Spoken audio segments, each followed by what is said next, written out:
Hey everyone, it's Matt from Casually Crafted 3D, and I'm going to do something different today. I was actually able to acquire all of the first wave of the Bandai's 30-minute mission Armored Core kits. And you know me, I'm a big fan of Armored Core 6 now, so I'm probably going to be getting every single one of these in multiple quantities. Um, but this is the first one. This is number one. I think it says on here somewhere. There it is, number one. It's Nightfall and the RAD Orbiter set. So, I'm not, I'm very familiar with Bandai and their model kits. I was into making Gundam models for quite a long time, years even, um, before I, really got into Armored Core. I kind of got out of Gundam stuff just because Bandai's, association with Bluefin and they're raising their price on everything and the whole P Bandai stuff. So they kind of pushed me out of the hobby. But I'm happy to put together another Bandai model. It's probably been at least 5 or 6 years before I put one of these, since I put one of these together. So I'm interested to take a look at their materials and everything to see what kind of changes in engineering they have. So yeah, so here it is. We'll just do a little unboxing here first. Take a look at everything that's going on with the box here. Um, all the different stuff that it's going to be able to do, apparently. Sorry for my lights really reflecting off this super glossy box. But I love this. I love how they have kind of like the in-game screen showing all the different parts and stuff. But I'm interested to see because all this is going to be interchangeable with all the other models. So I'm really excited about this. And of course, you know me. I'm going to end up making upgrade parts for all these. And I'm probably going to end up making 3D models and stuff to make all the weapons and stuff that Bandai does until they're too slow to make. But yeah, really nice box art for sure. I really like that. But yeah, so we'll take a look at what we got as far as the runners. But yeah, I'd seen a couple other reviewers had mentioned that these were a little difficult to put together. We'll see about that. I am obviously, I'm pretty experienced modeler, so I'm not worried in the slightest about putting these together. Bandai stuff is usually super easy to just snap fit together, no glue or anything. But it actually looks like interesting. It looks like they're gonna like all the different runners are, at least from what I can see, like yeah, how they have like the little snips here. So we've got different runners for like the core and the leg parts here. I can see, I recognize some of those pieces. There's parts of the pile bunker and missiles up here. Yeah, so definitely kind of like how they're with their Gundam kits, how they have like little sections of the runners for the injection molds, so they can release different versions. Yeah, see, like here's the head part with that ugly, super ugly flag. Oh, I hate when they put flags on the sharp parts like the antennas. But it looks like we'll be able to just they'll have like different releases for these. So that's cool. I already know that by the time I upload this, they've already announced the regular orbiter set, so you'll be able to make the Hound, so that'll be cool. It looks like we got kind of like a advertisement here for their other 30-minute mission line. Well, I don't really care about that, to be honest. But yep, here we have advertisement for their for the Steel Haze. That's pretty cool. Is there another page in here? Oh, that's cool. Oh, so that's Operation Wall Climber, where you meet Rusty. So that's kind of like a background for their for your model if you want to put that up. And then obviously this is where you fight Nightfall in the game and defend the old spaceport. That's kind of cool. I probably won't use them, but I mean, that would be pretty cool for anyone that wants to. And then here we have the instructions. Very nice. Once again, I love this. How it has like all the different model numbers and everything for all the different pieces. That's pretty cool. And yes, I did end up, I was able to get the expansion set here. So I'll do another video on the expansion set too, after I put everything together. But yeah, this is showing, this is just kind of an advertisement for all the different weapons that you get from the weapon kit #1. But yeah, nice little instructions. Looks pretty damn easy to put together. Probably some pretty small pieces, but yeah, it looks pretty nice. So yeah, I'll go ahead and get this thing put together, and we'll take a look at it. And here we are, about an hour and a half later. Definitely not a 30-minute mission. It definitely took me more than 30 minutes to put it together. But yeah, all in all, like first, like I love the way it looks, obviously. But I'm gonna try to divide this up into categories if I can, to try to get certain points across with it. Because I guess this is going to be a little bit more of like a review than just kind of like showing it off. But obviously, first impressions, it looks fantastic. As far as the actual build of it, it was, I mean, it definitely seems a little bit more complicated than some of the other Gundam model kits, but I wouldn't call it difficult at all. Like there are some pretty small pieces, especially in the head, very very tiny pieces for like the eye parts and stuff, and there are some like some really tiny pieces for, like, example, this little piston thing here that you see, or the bolt for the Scudder rifle, pretty small, but the materials are very nice to work with. Like even like the panel lines and stuff, they definitely hide very very well the actual seams of the parts going together. There's a few parts on here that have some issues with the seams, but it's nothing too crazy.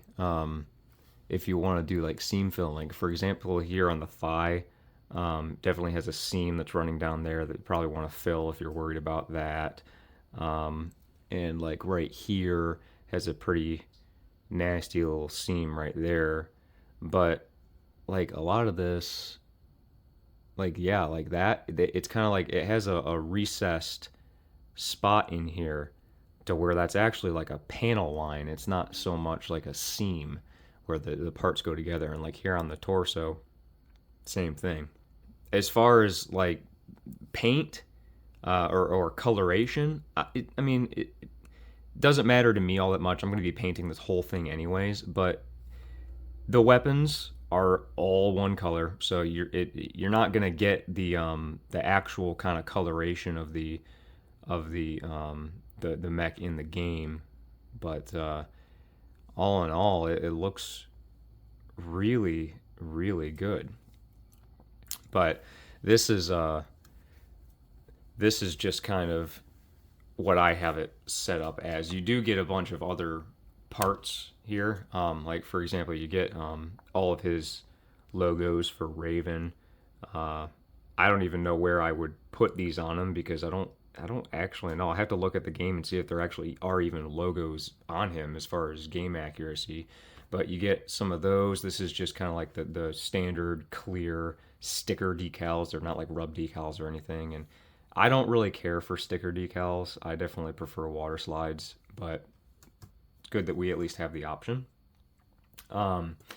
We actually have a different head. Come on. For where the shade eye is closed, where the visor actually comes over the front of the face, which is what that happens when you enter your scan mode, when you lock onto enemies, or when you're in assault boost. The head does this, but you get that option, and then obviously you have the standard head open option. And I just want to take a minute here to appreciate the level of sculpted detail on these are just incredible. Definitely approaching, like kind of how the real grade model kits are. I'm sure that the technology Bandai's using and like their molding technology is like far exceeded from when I was building Gundam models a while ago. But like this is pretty pretty crazy, the amount of detail that's on these things. But I did end up. I mentioned in the unboxing that I hate safety flags on sharp parts. So I ended up cutting the flags off of like this head, and I cut the flags off of that head. But those are really the only ones that there were. Like the antenna tip here doesn't have safety flags on it. This one didn't have safety flags on it. But yeah, so you get the extra head, you get a couple of extra parts here. So for the pile bunker, it doesn't actually like transform. It's all kind of static, and you get replacement parts to make it go into its deploy mode. So here's the front and the back for that. Got some nice sculpted detail, and again, it's all gray, which is a little disappointing. But I noticed that they do a lot of these parts do come apart pretty, like segmented out, so they are easy to paint, which will be kind of nice when I do eventually paint this, because I'm going to paint this thing all up.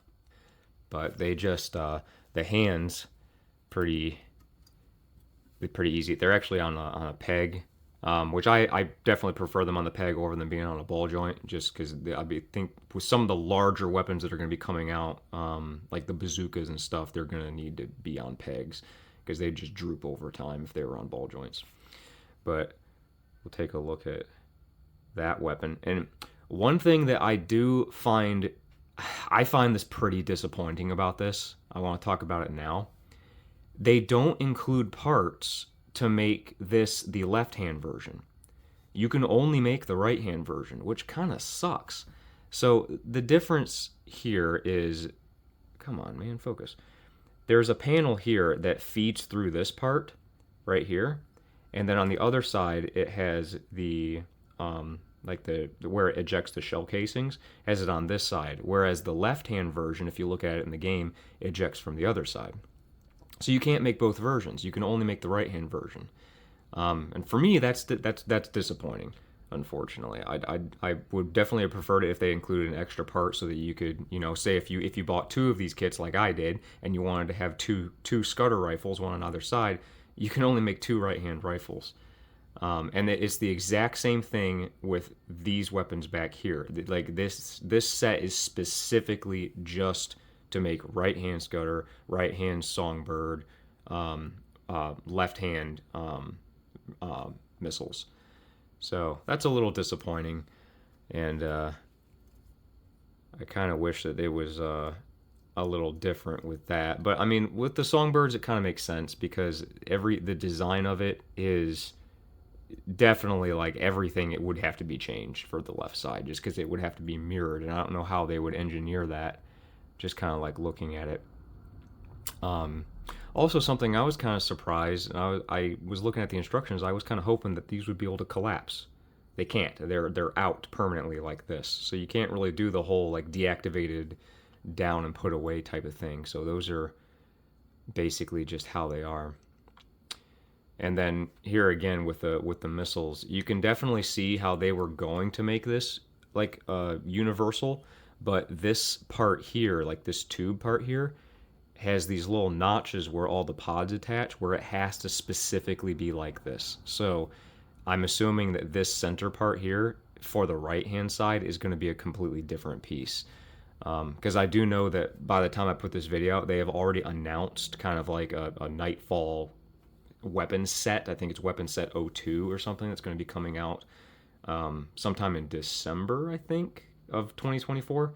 So we'll see. I'm sure that one's probably going to end up including all of the different parts, but it's just a shame you don't have like that amount of customization that I was hoping that you would get with this. I just kind of wish there was a little bit more with those. But as far as the pile bunker, I'm just going to go ahead and take it off of here. As far as the pile bunker, I mean, you can only ever use this in the left hand anyways.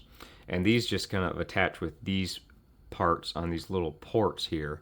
So I'm assuming, with all the customization that they're advertising, you're going to be able to just swap all these different parts out, which will be really nice. But yeah, some nice molded detail on this, and I like that. I've also noticed that all of them have these little slots here for space to be put on the back hangers. See, like this one even has a little slot here. So I do have the steel haze kit, and I'm sure that when I put that together, I bet that they're all going to be able to slot into the hangers on the back, which is really cool. That's really, really cool. So yeah, so let's I'll go ahead and show what this looks like all extended. So this part, according to the instructions, you just take that off, and you take, I believe, this part. You take that part off, and then you pull this out. So then you're left with this.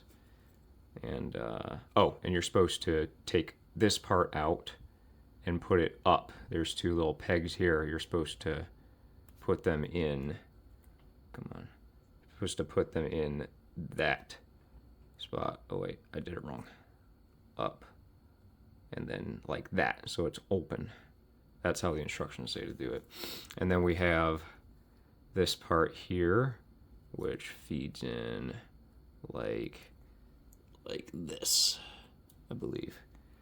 So that just feeds in like there. It pops off sometimes. And then we have this part with this big piece here going down, just kind of slides in here somewhere. There it is. And then that's the activated pile bunker. And then I'll put them on here to show how that looks. And that's pretty cool. I bet that would look really cool painted up in chrome. Have it all activated. So yeah, there's all your accessories.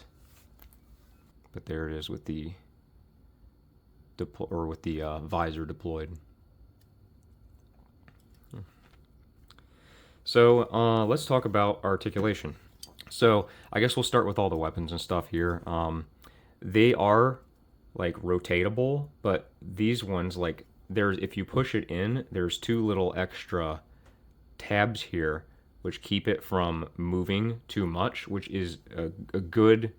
I think that's a good design, especially for like when we eventually get the laser lance. Like, I'm sure that's going to be like really big and heavy, so it won't just kind of droop over time.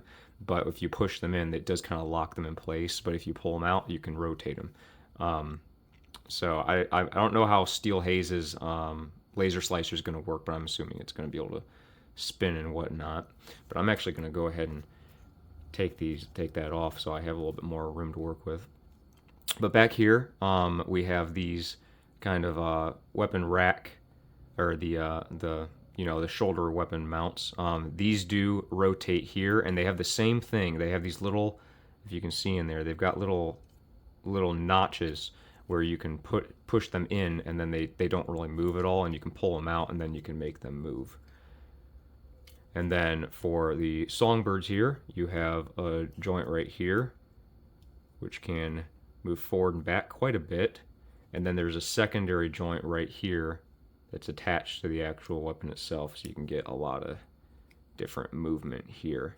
Can't really move it in or out at all, but I mean, it didn't really do that in the game, so what's the point? Only ever really needs front and back. And then the same thing back here with this weapon mount here, and then we have same thing with the songbirds. We got two other joints here, so that can move pretty far back, pretty far forwards, and then it's got this joint right here, so that can move pretty far back, pretty far forwards. This is all stationary, so you can't split the missiles apart, which is kind of unfortunate. I think it would have been kind of cool if you could move them at least a little bit, but not that, just a minor complaint for like posing purposes. So I already talked about the wrists. They are swivel wrists, but the elbow, it could be better, but I think that it's just kind of the design that's limiting this. So that's as far back as it can go. Can't go back any farther than that, but it also can't go forwards any farther than that. It's not touching the shoulder here. That's just the limitation of the arm. And it didn't bother me initially, but the lack of the wrist articulation, be able to bend forwards and whatnot, it means that you can only hold weapons straight at about chest level. So for like poses, that's what you got. You can't really do like that, like aiming straight down for those poses, just because of the way that the articulation is here. So that's a little bit of a bummer if you wanted to pose that kind of way. But I probably would have, if they had the ability to have that joint kind of like slide out and then back more, so then you could aim the arm down, so you could aim it more straight. But they didn't do that here, so that's the farthest that you can get. So you can't really aim straight with the weapons. As far as the arms here, or the shoulders, they're on a little joint here on the inside, so the shoulder part is actually separate from the torso part. And here, I'll actually, since these parts are all supposed to be swappable, we'll just go ahead and take the arm off and take a look at what I'm talking about. So this part here is separate from that shoulder, so you can get pretty far out on that shoulder, and then this part is actually attached to this little brown piece here, so that's actually able to move separately. So you can actually get pretty far out with those shoulders. And then of course you just have a swivel there below that shoulder point on that tan piece. So, and obviously the shoulders, they're attached to the torso on just a ball joint here. So pretty good range of motion there, 360 degrees front and back. So that's pretty good. As far as the head, it is actually attached, as you saw back here. It's attached to the head on a pin, which rotates, and I actually don't like that, because there is, for this part, specific design to it with like the pistons and tubes and stuff that are definitely meant to be facing forward. And sometimes when you rotate the head, it rotates this entire piece, and then when you move it back, it doesn't move, and it just kind of looks weird. So I kind of wish that wasn't like a circular peg, and it had kind of like a square peg or something, so it can just kind of go in and have it so the head can move independently, because the head is on a ball joint, and you got quite a lot of movement there and back. You can tilt back and forth just a little bit, but I think that's kind of limited by the shape of the head and kind of this collar piece that's around here. But obviously you can rotate in whichever way that you want to. And then the torso here, there's no like ab crunch or anything going on up here. This is all just stationary, so the only joint that you have is right down here at the waist. So it rocks back and forth a little bit, back and forth this way a little bit, and obviously you can rotate all the way around. This is a ball joint that's in here, but it's somewhat limited by this design, like this part of the design here, so it can't really move too much. I mean, if you pull it out a little bit, you can probably get more movement. Yeah, but I think if you push it down all the way, oh yeah, if you push it down all the way, it kind of just sits itself in that standard position, so that's not too bad. So the legs here, so there is a joint up inside the actual crotch part here, and then this little gray part here is a separate piece with a post and then a ball joint that attaches into the legs, or I think it's vice versa actually.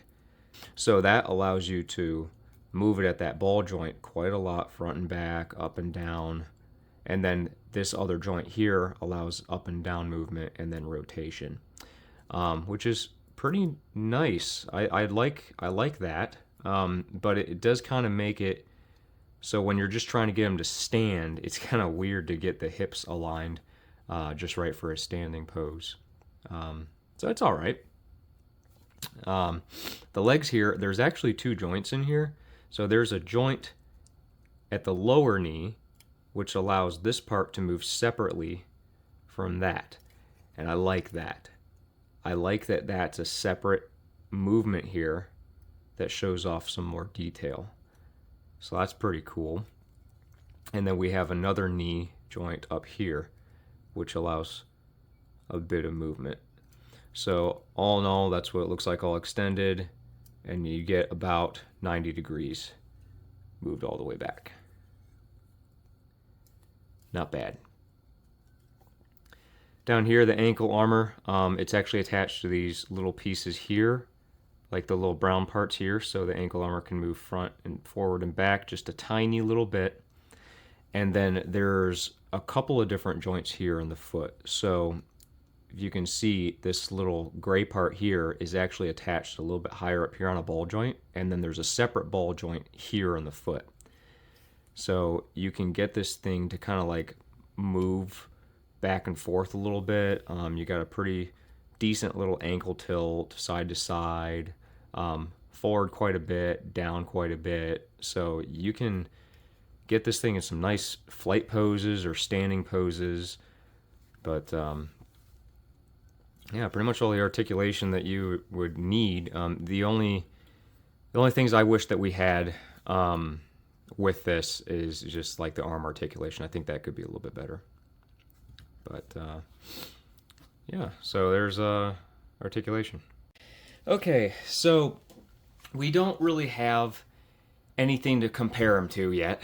I don't have any Gundam models out, so I can't really show you, size comparison to that. I mean, the best I can do right now, just offhand, I mean, here he is next to a can of spray paint. I mean, it's roughly the size of maybe like a smaller master grade. I think the regular high grade kits were about that tall for like the Gundam models. But the only other thing that I have to show him compared to is my kits. So the model kits that I've made. So here are some examples of some of my models. So here he is next to the combat vehicle that I've made. Only appeared in like 1 or 2 missions. The helicopters. There he is next to those. Of a aerial defense drone. Good. Here we have next to a guard mech.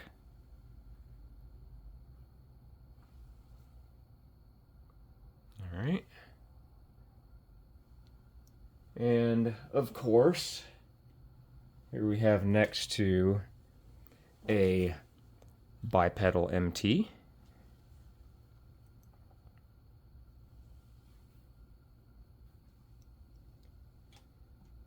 And a recent model I just released.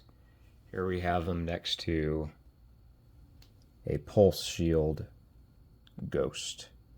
If I can get him to stand on this kind of uneven here. Here we go. Next to a ghost. And yes, they are actually that big in the game. If you don't believe me, fly over next to one in photo mode and zoom out. They're huge. They're absolutely massive. So final thoughts on this guy. I think it's great. I think it's a really good model. I want to point out right now, I did notice that after messing around with him, the legs have become pretty floppy. And it's kind of hard to get them to stand exactly how I want them to. So I wonder if the joints up here are weakening at all. And I haven't messed with this thing really at all outside of this video. You see he's kind of like sliding a little bit on this surface. So that's a little bit of a concern. Probably going to have to tighten up those joints a little bit. I mean, it's not going to matter too much for me, obviously, because I'm going to end up painting the whole thing. But I just wanted to point it out that his hips do seem to be kind of struggling a little bit. But like as far as accuracy, I mean, it looks fantastic. The sculpted detail is great. The articulation it could be a little bit better, especially on the arms. I don't like how you can't really pose the arms in a certain way. Like certain parts of it's really tight, certain parts of it are loose a little bit. I really wish that they included parts for the weapons to make them kind of ambidextrous, to make them both sides. Not saying like include an entirely different weapon, but just include like the tiny little pieces here. Like this part on the gun was definitely intended to be a part that you can choose to be either side. And it's just like that little part. I mean, come on, you could have included that. The songbirds I understand because that's probably an entirely different tree of parts they would have to do for that. So that's understandable. But same thing here with the missiles.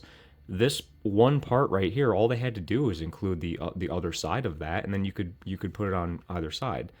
So it's a little bit of a bummer that they didn't do that. But I mean, hey, they got to make money off of their expansion kit, right? But other than that, I mean, it's a really good kit. It's going to be, if you want to make this thing exactly specifically how it looked into the game, obviously there's not everything is part separate or color separated, like the thrusters and the wires and like the backs of the thighs here, like that's all one solid color. So you're going to have to paint all that in that specific color. And the weapons all being gray, it's all right. The hands, I get that they want to make them compatible with absolutely every weapon here, but I kind of wish that they'd include like a splayed hand or like a kind of dynamic type of hands, like how they did on some of the Gundam kits or at least like the right hand when nothing's in it, because it looks really toyish, right? It just looks really toyish. So I kind of wish that we had some different options there, and I don't know, I might end up modeling some different hand options and putting those out for y'all in the future. But yeah, all in all, I mean, it's a pretty good kit. I'm happy to have built another Bandai kit after so long of not having done so. So all of my model kits that you saw in the comparison, those are available. I'm selling those on my Etsy and my my eBay page. So check those out. I can put the links to my shop and everything in the description here, but I don't want to focus too much on those because this is the videos about Nightfall here. But yeah, I've already posted on social that I do plan on making weapon options for all of the AC kits to make them compatible with all the 30-minute mission stuff that they're releasing. So keep an eye out on that. So if you want to hear more about that, definitely check out my socials. I'll put the link tree in the description so you can check out my page and hear about all of that and when I release those. But if you made it this far into the video, I really appreciate you. Comment, like, subscribe, check me out, and pay attention to any updates that I have for more videos and more updates on some upgrade parts or models that I put out. So, thanks for watching.